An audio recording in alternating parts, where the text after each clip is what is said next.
You're listening to Fic.tan, the Fictron aftershow where we go on tangents. So, long story short, after I left episode 2 mid-recording, Izzy and Peter's conversation eventually drifted from interactive fiction to Western animation, and while I didn't feel it was relevant enough to include in the episode, I thought it was an interesting conversation and wanted to salvage it. So I thought, hey, why not start an after-show segment? We talk a lot about fictional media in general, just on our own time, after all. So going forward, we'll continue recording Fictron episodes around specific topics, as well as these Fic.tan segments where we just talk about whatever else is on our minds with regards to fiction.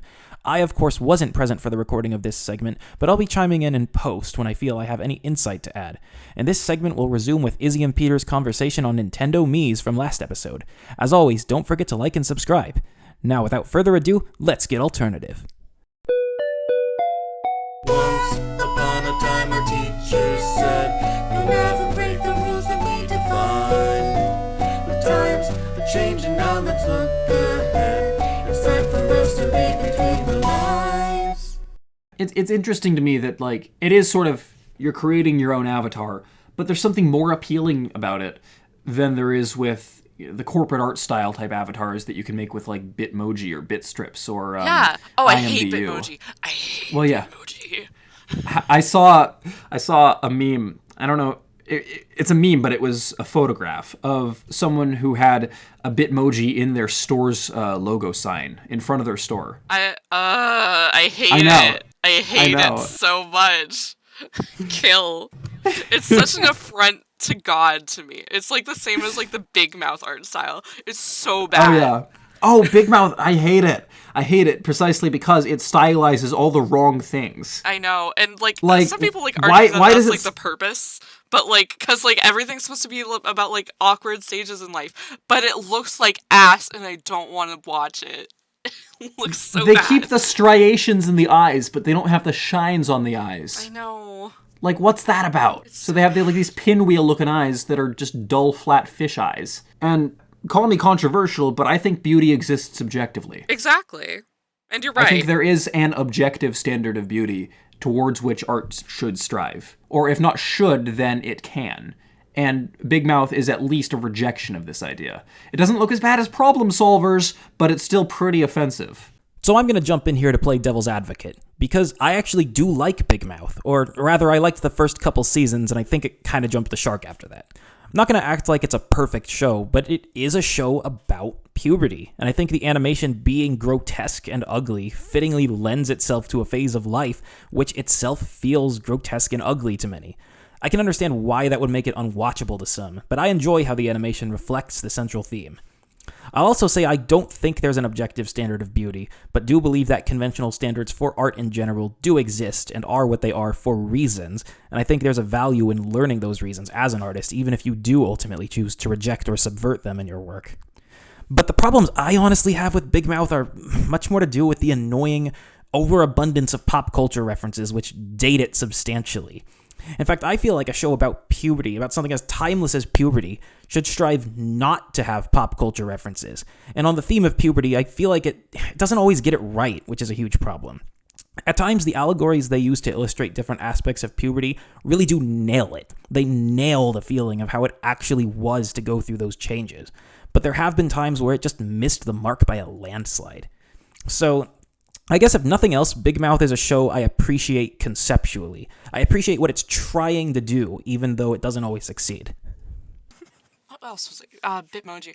I think the charm that Mii's have is like they were created a little bit before these like very corporate art styles were popularized. And the simplicity to them is really easy. Whereas like Bitmoji and things of that nature are like kind of simple but a little too detailed to be like very translatable. Like Mii's, you could easily like have a kid just like draw their own Mii, like on paper. Absolutely. It's the same like sort of design principles as like Phineas and Ferb had, where like these things are supposed to be like easy for like people to draw and very accessible. Whereas well, it's easy to draw, but then you get a kid drawing just a triangle that's half orange. That's fine. Yeah, exactly. That's fine. That's exactly, you know what it's supposed to be. As long as it like communicates what character this is good. Yeah. So on the topic of Phineas and Ferb, I do like that show a lot, but I can't stand this freaking trope of no one ever believes a character who is always right. Like with Candace always trying to like get her brothers in trouble and just no one believes her. I hate that trope. It needs to die. Stop making content with that trope. It is so hard to watch. It is so painful to see characters go through this and never see justice get served. Stop it. Like in Rick and Morty, which is a show I have very mixed feelings about, but one thing I am grateful for is that they did not go the route of Morty constantly trying to prove that Rick was a mad scientist and just no one believed him. Can you imagine how easy it would have been for them to go that route?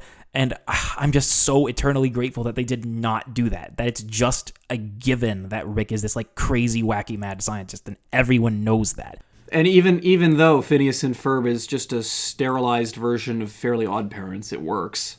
I guess so. Well, yeah, it's a wish fulfillment fantasy. They've divided Timmy into being Cosmo and Wanda, and you still have the same sort of green versus red type dichotomy there. And then they've got Crocker, that's Doofenshmirtz, and they've got Vicky, that's Candace. Oh yeah, I suppose.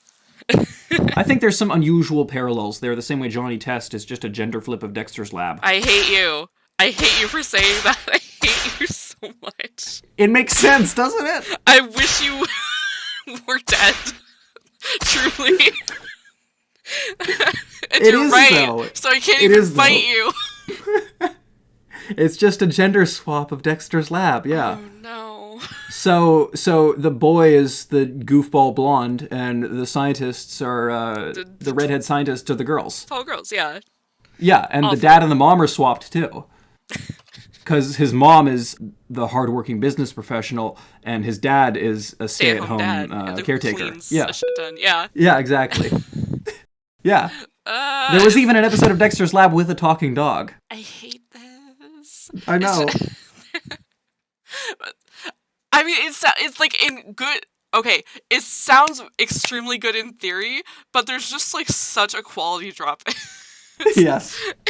in Johnny Test that it like hurts. It's so Yeah. painful. Well, I mean, they kept in all the whip cracks they were using to make the animators work faster. I think they took that out in like the last season too, which like just made it not watchable because like the whip cracks were at least funny. You know what's really surprising? What? Johnny Test was made by the same guy who made Ned's Declassified. Man, Yeah, I know. he should have just stuck with live action. Well, Ned's Declassified is weird. It's a really good cartoon show, but it's weird because it's trying to be a live-action cartoon. Yeah. They get into cartoon hijinks, and there are cartoon sound effects. And it's the same guy who did Big Time Rush. Oh. And it has the same sort of, like, like bone chimes when the characters skedaddle out of here, you know? Even in like that sense, I think it's like it's funny and like fun in a very ridiculous way. Yeah. I think Ned's Declassified is the closest that it's that any live-action show has gotten to being a cartoon, even closer than, say, Cartoon Network's Reanimated. Oh, absolutely. And Reanimated was basically just like, what if Roger Rabbit, but lame? Oh yeah, and there was also like something similar that ran for like a season that was like called Out of Jimmy's Head or something. Oh yeah, it was something like that. Was that related to that? I forget. God, I remember Reanimated and Out of Jimmy's Head, which was a direct spin-off of Reanimated. That movie, that show, they're so bad. I just remember, like, it had all these, like, weird variables for seemingly no reason, just because it was trying to be, like, wacky and edgy and cool and hip. Like, okay, I remember he had a sister who was an adopted alien with, like, green skin and antennas with, like, powers and stuff. And his dad was, like, this weird, like, stay-at-home guy who just sat in his underwear all the time watching cartoons. And his mom was a dead-ass astronaut. And if I remember right, it was like he got hit by a train and had to have a brain transplant, and the brain they transplanted into his head was that of a famous cartoonist, so he would basically hallucinate cartoons. It was just a very bad show and a very bad movie all around. And I feel bad for the guy who played Jimmy in that movie because he was a decent actor, and if you check his Twitter now, Dominic Janes, it's so depressing. It's just full of tweets of him saying, like, hey, what's up, hi, new tweet, LOL. Guess I'm not very popular, lol. And like just these sad tweets just talking to dead air. And it's like, This movie, I think, destroyed his reputation, basically, because I thought he was actually a decent actor in it, despite how awful the writing was. Like, let's start a campaign, hashtag, what's the opposite of canceling someone? Let's start, like, frickin' hashtag justice for Janes. Screw it, I'm posting his Twitter in the description. Give him a follow. Show some love for this poor guy. It was, like, at the time that Cartoon Network was trying to do all these different, like, live-action type Cartoon Network shows. Live or something, yeah. Yeah, but it wasn't, like, exactly that. I just know it was around the same time. Was that around Deep Fried Dynamite? I think so, yes. Okay. I believe so. Yeah. The only show I remember out of that entire block was, like, the ghost hunting show they had for, like, a little bit, because I was obsessed with it. What show was that? It was, like, The Other Siders or something. Oh, yeah. God, I remember The Other Siders too. I used to love that. I think I only watched like 2 episodes, but I loved it. But, yes. Ah, yes. Cartoon Network and frickin' Paranormal Activity ghost hunting. It just fits so well. God, I forgot how much of an identity crisis this period was for them. My God. God, I remember this show from, I think it was Kids WB. I forget the name of it, but it was probably produced in Canada by Teletoon and licensed to Cartoon Network USA, where it was a pair of teenagers hunting like gross mysteries, and the specific draw was that it was disgusting. Ooh. It was like goop and slime and stuff, and like, you know, foot fungus. Ugh. You know, yeah. Ah, the show you're thinking, Peter, is Grossology. I remember that show too. It was on Discovery Kids, I think. That was a weird show. Because, like, it was somewhat educational, you know, being on Discovery Kids, and it, like, did try to kind of teach you stuff about, like, the kind of gross-themed mysteries, but it's a weird central theme to tie in to it being gross. Like, the different themes, like, literally have no relevance. I remember there was an episode about the brown noise, the tone which, when played, will cause you to have a bowel movement. Like, what other show would do an episode about that, you know? It's just... I mean, I guess this whole gross thing really did have a moment in the mid-2000s, though. Like gross was, like, the primary, like, kind of humor for Nickelodeon and for just a lot of these shows. It was, like, gross, gross, gross. So, I mean, I guess it made sense to have a show that was educational about gross stuff, however weird it was. It was, like, that was an interesting one. I always liked The Secret Show. That was, I think, by Teletoon and distributed through Nicktoons. Yes. I love that and, like, the X's as well. They were also, like, in a similar, like, time period, because I remember, like, I don't remember that together. one. It was, like, about, like, a spy family, basically. Okay, so kind of like the Secret Saturdays. Kind of? Yes, like, pretty much. Okay. But I really liked The Secret Show. I didn't like the art style at all, like, even as a kid, but there was... I still think like about a it bunch. lot. Yeah, it just like gets caught with you. Like there are very specific things in that show that just like come back and haunt you. I think about Professor every single day of my life. It was the chair. It was the chair. Or the one where they turn invisible by removing their blind spots, and the blind spots just rattle around like marbles in a jar. Yes, exactly. And whichever, like, supervillain lady, I think it was, like... Doctor? Doctor, yes. Whose, like, teeth were just, like, constantly moving. Yeah. It's so good. All of it just, like, sticks with you. Yeah, you don't need to have good graphics to tell a good story. Yeah, and... I think that more cartoons and more media in general should embrace bad graphics as an aesthetic. Exactly. But there's also a very wrong way to do it, which is a Bitmoji. Yeah, exactly. Part of that is because it's so sterile and lifeless. Yeah, and it's so, like, obviously corporate. And problem solvers, of course, by the same token, it looks disgusting in part because it's hyper-saturated, but also because the characters just move like puppets or something. I'm gonna look up They're problem not, solvers, because I don't think I've seen You'll it. recognize it. You'll recognize it. Okay, hold on. It's with a Z at the end. That's a good sign. Yeah, that's a good sign. Oh, no. Have you seen it? Oh, that just looks like... I know. Like a 13-year-old on DeviantArt in, like, 2011. I know. And but, every color in the palette is 100% saturation. I don't like it. Yeah. Yeah. It's bad. Why is adult animation like this? Well, first, I just want to chime in and say Problem Solvers was a kid's show. It wasn't a good show, but it was a kid's show. Carry on. Well, TV Tropes calls it the animation age ghetto, which I don't know which kind of ghetto they're talking about, but they're basically referring to the idea that in the West, adult animation is either for children or it thinks it has to be for adults, so it has to be edgy and like, bloody ugly. and violent and swearing. Yeah, Yeah. ugly. And it doesn't want to be animated. Like Family Guy, $1 million per voice actor per episode. Dad noises, 2 minutes of dad noises is like $800,000 or something. And it's like, you're paying your voice actors and not your animators in a cartoon. Like, I get that they both should be paid. I'm pointing out their priorities. And they just want to make a live action sitcom. I think they want to make a live action sitcom, but they also want to be violent to their characters. So they're only using the strength of the medium as far as abusing the characters go. Exactly. And that just sucks. Yeah. And then it produces like 1 million of the same thing that are just that. Yeah. And just like Oh, God. in increasingly hideous art styles. Holy crap, this is just like the time we pulled another budget cut. Yeah, no, adult animation is pretty trash for the most part. Wholeheartedly agree. I mean, honestly, I don't watch a lot of television anymore in general, but a lot of the shows that I do watch are, in fact, like children's animation, quote unquote. In particular, I've been really enjoying watching The Owl House lately. It's not quite as like funny or witty as Gravity Falls, or the writing's not quite as good, but there's something very charming and likable about it. But yeah, children's animation doesn't need to be crass or asinine or inappropriate to be good.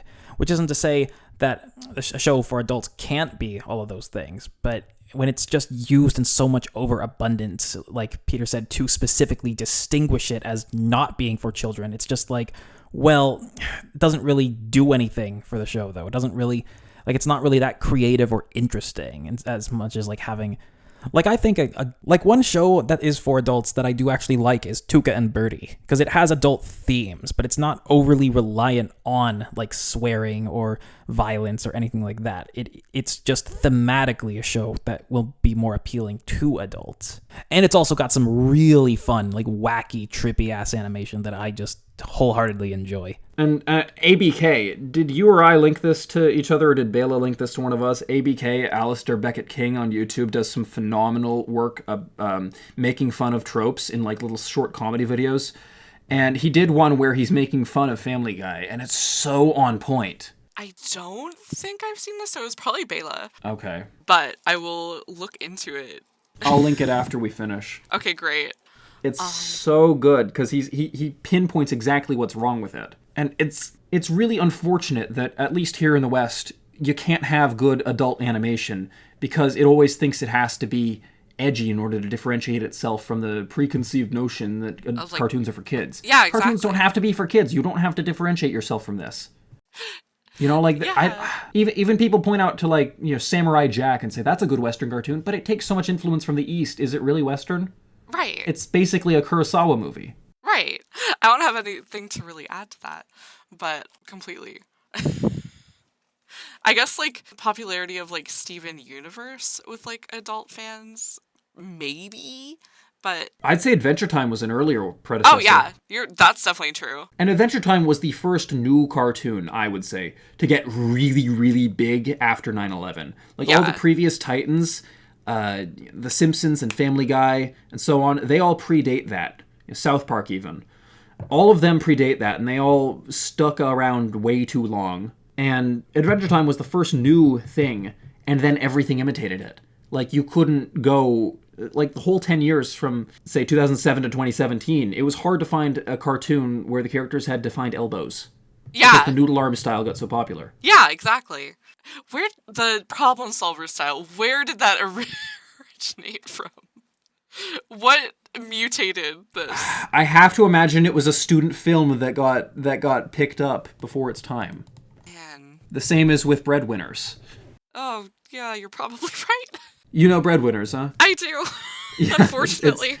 The original short is so much better than the actual cartoon that aired. That's sad. Yeah. You hate to see And then it. Nickelodeon had the audacity to... We're probably going to talk about this in a later episode, but Nickelodeon had the audacity, or Viacom had the audacity, to take down the original short from YouTube, copy striking it. Oh, man. I know, it's the same way they screwed over Amy Winfrey with Making Fiends. That sucks ass. Do you know about Making Fiends? I know about the show. I didn't know about the creator, though. So Amy Winfrey started it as a personal project, like a web cartoon, and it got picked up as a Nicktoons Network cartoon and got canceled after 6 episodes, but Nick still held the rights to it, so she couldn't make her own story anymore. No! What? That sucks. Yeah. That's awful. And also, I like the cartoon. Yeah, I know, it's cute. That's... Ugh. It reminds me of this older cartoon that, My Life as a Teenage Robot. The guy who made that earlier made a cartoon about a kid and a vampire, and there were like 6 episodes of it. And it didn't ever actually get turned into a full cartoon. Rob Renzetti, that's the guy I'm thinking of. He made an earlier show that didn't get picked up, but it had the same sort of like niche appeal of haunted fantasy and like pure innocence combined, you know? Yeah. That Making Fiends rather struck upon. Mina and the Count, that's what it's called. Oh. It was a set of animated shorts that aired on Oh Yeah Cartoons. Oh, I see. Oh, and I see the like similarities in the art style too. Yes. Oh man, that would have been so nice. It kind of reminds me of the Ink Drinkers. Yeah, this kind of reminds me of like Billy and Mandy almost. Yeah. Well, they both definitely take inspiration from the sort of UPA to Patty Freeling type of cartoons. Yeah. Gerald McBoing Boing. Yes, exactly. And certainly Fairly Odd Parents takes a lot of graphical inspiration from that as well. Oh man, there's so much potential these things have. That's so Yeah. Well, on the subject, I just want to leave off with, I gotta get going too, but I just want to leave off with one last cartoon fan theory. What if Jimmy Neutron takes place in the Fallout universe? I'm listening. I don't hate that one. They're both retrofuturistic aesthetics where apparently microchips are about the size of, your hand, and you can just plug them into something and it works. Right. You've got, sort of a time stasis, southern United States, where the only things that happen are mad science and monster attacks. Of course. I think there's a case to be made that Jimmy Neutron takes place before the Great War. Interesting. Or at least in the same timeline. I don't know if it's... Like, the main divergence in Fallout is that the transistor took about 100 years later to be invented. So I think there's a case to be made that, like, that's one of the big differences in the tech level in Jimmy Neutron. They have this super tech, but it looks like old school mad science. Right. I just love technological anachronism. Yes. This is fantastic. I think we will have to ruminate this and come back to it. All right. Yeah, definitely. Maybe Béla can add like a VJ track where he's just reacting to our conversation. Yeah. Béla, insert yourself wherever. Béla reacts to viral videos.